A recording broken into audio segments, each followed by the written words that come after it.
Hi viewers, welcome to our channel. ప్రస్తుతం మనతో పాటు దాము బాలాజీ గారు సీనియర్ జర్నలిస్ట్ ఉన్నారు. వారితో ఒకసారి మాట్లాడదాం. సార్ నమస్కారం.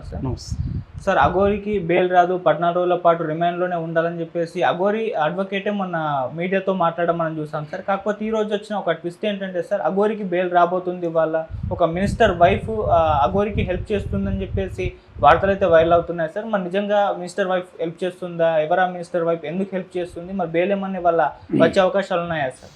అఘోరికి బెయిల్ వచ్చేస్తుంది ఈరోజు అని ఒక వార్త వైరల్ అవుతుంది. దానికి కారణం ఒక మినిస్టర్ భార్య. గతంలో ఆ మినిస్టర్ భార్య అఘోరి కాళ్ళకి నమస్కరించి ఆశీర్వాదం తీసుకున్నది అనేది అప్పుడు వార్త కూడా వచ్చింది. నేను కూడా అప్పుడు వీడియోలో చెప్పాను. సో ఇప్పుడు ఆ మినిస్టర్ భార్య రంగంలో దిగి అఘోరికి బెయిల్ ఇప్పించడానికి ట్రై చేస్తుంది అనేది వార్త. దీనికి సంబంధించి ఈ వార్త రావడం వెనక ఇంకొక కారణం కూడా ఉంది. అదేంటంటే నిన్న మహిళా కమిషన్ చైర్పర్సన్ నేరెళ్ళ శారద నిన్న చెంచల్గూడ మహిళా జైలుకి వెళ్ళి అఘోరిని కలిసింది. అక్కడ పరిస్థితులు ఎలా ఉన్నాయి, అఘోరికి ఏమైనా ఇబ్బందులు ఉన్నాయనేది అడిగింది. ఎందుకు సడన్గా నేరెళ్ళ శారద పోయి అఘోరిని కలవాల్సిన అవసరం ఏముంది? కానీ ఆమె చెప్పేది ఏంటంటే అక్కడ జైల్లో మహిళల స్థితిగతుల గురించి తెలుసుకోవడానికి వెళ్ళానని. అది టైమింగ్దే మనకు డౌట్ వస్తుంది. ఇప్పుడే అఘోరి జైల్లో పెట్టినాక ఎందుకు వెళ్ళింది, ఇన్ని రోజులు వెళ్లకుండా ఇప్పుడు ఎందుకు వెళ్ళింది అనేది డౌట్ వస్తుంది. ఎందుకంటే అఘోరిని మహిళా జైల్లో పెట్టారు, మహిళా జైల్లో సపరేట్ సెల్లో పెట్టారు. ఎందుకంటే అఘోరి మగాడ అన్న డౌటు ఎక్స్ప్రెస్ చేశారు కంది జైలు, సంగారెడ్డిలో ఉండే కంది జైలు అధికారులు. మేము ఎక్కడ పెట్టాలో తెలియదు, మాది సబ్ జైలు, చిన్న జైలు మాది, సపరేట్ బ్యారక్స్ లేవు మాకు, మేము మగవాళ్ళని ఒక రకంగా స్త్రీలను ఒక దగ్గర పెడతాము, ఇప్పుడు ఈమెని ఎవరి దగ్గర పెట్టాలి, సపరేట్ సెల్స్ అంత పెద్ద జైలు కాదు కదా అని వాళ్ళు రిజెక్ట్ చేశారు. దాంతో మళ్ళీ కోర్టుకు పెట్టారు. కోర్టు లింగ పరీక్ష చేయమని చెప్పింది. సో మళ్ళీ డాక్టర్ దగ్గరికి తీసుకెళ్ళి పరీక్ష చేస్తే అఘోరి శ్రీనివాస్ అనే అబ్బాయి 2 సార్లు లింగ మార్పిడి పరీక్ష, సెక్సువల్ ట్రాన్స్మిషన్ సర్జరీ 2 సార్లు చేసుకున్నాడు. ఒకటి చెన్నైలో, ఒకటి ఇండోర్లో అనేది తెలిసింది. దాని తర్వాత వాళ్ళు డిక్లేర్ చేసింది ఏంటంటే ట్రాన్స్జెండర్ ఫిమేల్ అనేది వాళ్ళు డిక్లేర్ చేశారు. మామూలుగా ట్రాన్స్ ఉమెన్ అని పిలుస్తారు వాళ్ళని. అంటే మగ బాడీ ఉండి ఫిమేల్ మైండ్ ఉన్నవాళ్ళు ఆ బాడీని ఫిమేల్గా మార్చుకుంటారు, వాళ్ళని ట్రాన్స్ ఉమెన్ అంటారు. వాళ్ళని స్త్రీలుగానే సంబోధిస్తారు, వాళ్ళు కూడా అలాగే సంబోధించాలని కోరుకుంటారు.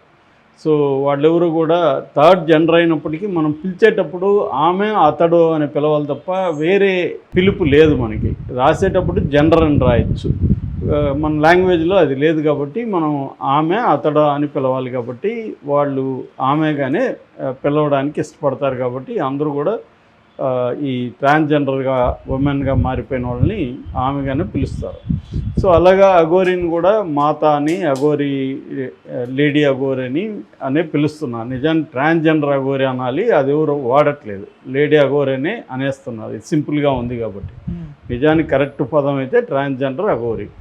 సో ఇప్పుడు తేల్చారు కాబట్టి వీళ్ళు మహిళగానే పరిగణించండి అని చెప్పారు. దాంతో మహిళగానే పరిగణించినా కూడా మహిళల మధ్య ఈ అఘోరిని ఉంచడానికి వాళ్ళకి ఇబ్బంది అయింది. ఎందుకంటే ఒకటి, మహిళలు ఏమన్నా మహిళల మీద ఇతను దాడి చేయొచ్చు, ఇంకోటి చేయొచ్చు, వాళ్ళలో ఉన్న పికప్ చేసేయచ్చు ఇతను, ఎందుకంటే ఇతనికి ఆ టాలెంట్స్ బాగున్నాయి, అమ్మాయిలను పికప్ చేసే టాలెంట్స్ అనేది ఒకటి ఉంది. రెండోది, శారీరకంగా అతను స్త్రీగా మారినప్పటికీ మానసికంగా అతను మగవాడి లక్షణాలే ఉన్నాయి అనేది కూడా ఇటీవల సంఘటనలు. అంటే రాధిక పెళ్ళి కానీ, ఇటు శ్రీవర్షన్ పెళ్ళి కానీ, శ్రీవర్షన్తో ముద్దులు హగ్గులు ఇవన్నీ కానీ, తర్వాత నేను ఇతనితోనే బెడ్లు గంటానని శ్రీవర్షన్ చెప్పడం కానీ, ఇవన్నీ చూస్తున్నప్పుడు అఘోరికి మేల్ మైండే ఉంది, ఫిమేల్ మైండ్ లేదు.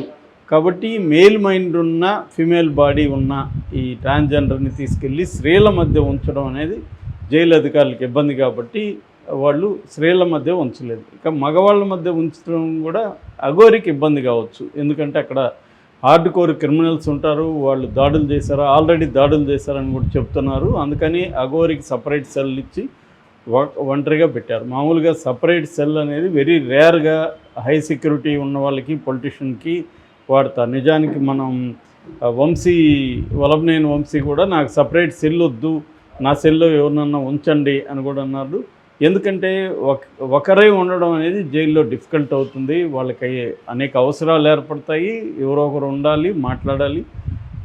వల్లభనేని వంశీది ఏంటంటే అతనికి హెల్త్ ఇష్యూ కూడా ఉంది కాబట్టి సడన్గా ఏమన్నా అర్ధరాత్రి ఏదైనా అయితే బయటికి తెలియడం కూడా కష్టం అవుతుంది కాబట్టి ఎవరన్నా ఉంచమన్నారు. దానికోసం జడ్జి గారు మేము సెక్యూరిటీ అలాగే ఉంచలేమని అధికారులు చెప్పినప్పుడు జడ్జి గారు దగ్గర ఆయన సెల్ దగ్గర ఒక వార్డెన్ని పోస్ట్ చేయండి అని చెప్పారు. అంటే ఏదైనా అయినా కూడా వార్డెన్ చూస్తూ ఉండాలి అన్నట్టుగా. మనకి చంద్రబాబు విషయంలో కూడా అదే జరిగింది. చంద్రబాబుతో కూడా వేరే వాళ్ళని ఎవరిని వేయలేదు సెక్యూరిటీ రీత్యా, బట్ బయట ఒక 4 గార్డులను అయితే ఉంచారు 24 hours. అలాగా ఇప్పుడు ఈ అఘోరి ఒంటరిగా అయితే ఉంటుంది జైల్లో. ఇప్పుడు ఈమెల్లి కలవడం వల్ల ఏమైందంటే ఒక అఘోరికి బయట నుంచి పొలిటికల్గా హెల్ప్ దొరుకుతుంది అనేది మనకి అర్థమవుతుంది. ఎందుకంటే శ్రీవర్షణ్ వాళ్ళ బ్రదర్, పెంపుడు బ్రదర్ విష్ణు కూడా పదే పదే చెప్పాడు, అఘోరి వెనక కొంతమంది పొలిటీషియన్లు ఉన్నారు, వాళ్ళ పేర్లు నేను చెప్పకూడదు కానీ నాకు తెలుసు వాళ్ళు ఎవరు అనేది పొలిటీషియన్ ఉన్నారు, అందుకనే అఘోరి ఈ స్థాయిలో రెచ్చిపోవడానికి కారణం పొలిటీషియన్సే అనేది విష్ణు లాంగ్ బ్యాక్ చెప్పాడు. మామూలుగా కూడా అఘోరి ప్లేస్లో ఇంకెవరైనా ఇంత గొడవ చేసేదైతే ఇప్పటికే అనేక కేసులు పెట్టేవాళ్ళు, అరెస్టులు చేసి జైల్లో వేసేవాళ్ళు. మామూలుగా వీడియోల్లో చెప్తేనే అరెస్టులు చేసేస్తున్నారు, వాళ్ళ పోస్టులు పెడితేనే అరెస్ట్ చేసేస్తున్నారు. అలాంటిది అఘోరి మామూలుగా బూతులు తిట్టలేదు, అనేక మంది రికార్డెడ్ బూతులు ఉన్నాయి. అంబేద్కర్ని అలా ఇంకెవరైనా తిట్టుంటే ఇప్పటికి జైల్లో పెట్టుండేవాడు. కానీ అఘోరిని ఎందుకు టచ్ చేయట్లేదు ఎవరు కూడా ఇప్పటివరకు అంటే పొలిటీషియన్స్ ఉన్నారు అనేది అఘోరి వెనక అనేది ఒక విశ్లేషణ. ఇప్పుడు ఏంటంటే ఇది ఒక సినిమా మహిళా ప్రొడ్యూసర్ కాబట్టి ఆమె కొంత పోలీసులు ఇన్ఫ్లుయెన్స్ చేయడం, రెండోది ఈ మధ్యకాలంలో అఘోరికి నెగిటివిటీ బాగా పెరగడం మీడియా కావచ్చు. ఇంకోటి ఈ టైంలో ఓపెన్గా అఘోరిని మనం ఉంచితే ఇంకా ఇబ్బంది అని చెప్పి పోలీసులు చర్య తీసుకోవడం అనేది కనిపించింది. అయితే ఇది వాళ్ళు సెక్షన్లు పెట్టింది మామూలుగా ఇదే కేసుల్లో వేరే వాళ్ళు అయితే త్రిబుల్ అని పెట్టేస్తున్నారు. ఈ మధ్య మనకి జర్నలిస్టుల మధ్య రేవతి ఇంకొక అమ్మాయి మీద కూడా త్రిబుల్ అని పెట్టేసింది రేవంత్ రెడ్డి ప్రభుత్వం. ఇంకా అక్కడైతే ప్రతి ఒక్కరి మీద వైసీపీ వాళ్ళ మీద త్రిబుల్ సెక్షన్ బిఎన్ఎస్ పెడుతున్నారు, ఎందుకంటే బెయిల్ రాకూడదని. అది non bailable and cognisable section కాబట్టి 7 ఏళ్ళకి 8 ఏళ్ళకి పైన జైలు శిక్ష పడే సెక్షన్లు చూసుకొని పెడుతున్నారు. ఇక్కడ అఘోరి మీద అవన్నీ పెట్టలేదు, ఓన్లీ చీటింగు, క్రిమినల్ ఇంటిమిడేషన్ ఇలాంటివి పెట్టారు. ఇది బెయిల్ రాకపోవడం పెద్దగా ఏమి ఉండదు, బెయిల్ వచ్చే అవకాశం ఉంటుంది. రెండోది ఆమెతో కూడా సెటిల్ చేసుకునే అవకాశం ఉంది, ఎందుకంటే ఆమె 10 లక్షలు తీసుకొని అఘోరి ఏమి పూజ చేయకుండా లేదు, పూజ చేసింది. ఉజ్జయిన్లో తీసుకెళ్ళి వీళ్ళకి పూజ అయితే చేసింది, మళ్ళీ డబ్బులు అడిగింది అనేది ఆ అఘోరి మీద ఆరోపణ, అంతకంటే ఏమి లేదు. కాబట్టి అఘోరి చీట్ చేసిందంటే ఏమి లేదు, అంటే డబ్బు తీసుకొని పూజ చేయకపోతే అది చీట్ చేసినట్టుగా. డబ్బు తీసుకున్నది పూజ చేసింది, కాకపోతే మళ్ళీ డబ్బులు అడుగుతుంది. దాన్ని లేకపోతే నేను చెడ్డ చేస్తాను పూజలు చేసి అన్ని బెదిరిస్తుంది అన్న కోణంలోనే కేసు ఉంది. కాబట్టి ఆ ఫిమేల్ ప్రొడ్యూసర్తో కూడా కొంత రాజీ ధోరణిలోకి వెళ్ళగలిగితే అఘోరి తరఫున కేసు నిలబడదు అనేది ఉంది. మిగతా కేసులు పెద్ద విషయం కాదు, ఎందుకంటే ఈ అమ్మాయి ప్రూఫ్ ఏమి లేదు రాధిక దగ్గర, ఓన్లీ ఆడియో ఉంది. ఆడియోలో నా ముద్దుల పిల్లమా ఇలాంటి మాటలు ఉన్నాయి తప్ప పెళ్లి చేసుకున్నట్టు ప్రూఫ్ ఏం లేదు. రెండోది అసలు అఘోరి పెళ్ళినే రికగ్నైజ్ చేయదు చట్టం, ఎందుకంటే ట్రాన్స్జెండరు ఒక ఉమెన్ని పెళ్లి చేసుకుంటే అలాంటి పెళ్ళి మన స్పెషల్ మ్యారేజెస్ యాక్ట్ కానీ హిందూ మ్యారేజెస్ యాక్ట్ కింద కానీ అది చెల్లుబాటు కాదు. కాబట్టి అఘోరికి ఆ యాంగిల్లో శిక్ష పడే ఇది లేదు. మూడవ కేసు ఏంటి, ట్రాన్స్జెండర్ కేసు. ట్రాన్స్జెండర్ జనరల్గా పెట్టింది, అది అట్లాంటివి అందరి మీద అందరూ పెడుతుంటారు కాబట్టి అది కూడా పెద్ద నిలబడే కేసు కాదు. కాబట్టి ఈ చీటింగ్ కేసు ప్రధానంగా అఘోరి మీద, చీటింగ్ కేసులో బెయిల్ అనేది పెద్ద విషయం కాదు. రెండోది ఫిమేల్ ప్రొడ్యూసర్ ఎవరైతే ఉన్నారో వాళ్ళతో కూడా రాజీ పోతే అఘోరికి బెయిల్ ఈజీగా వచ్చేస్తుంది, కేసు కూడా పెద్దగా నిలబడే అవకాశం లేదు.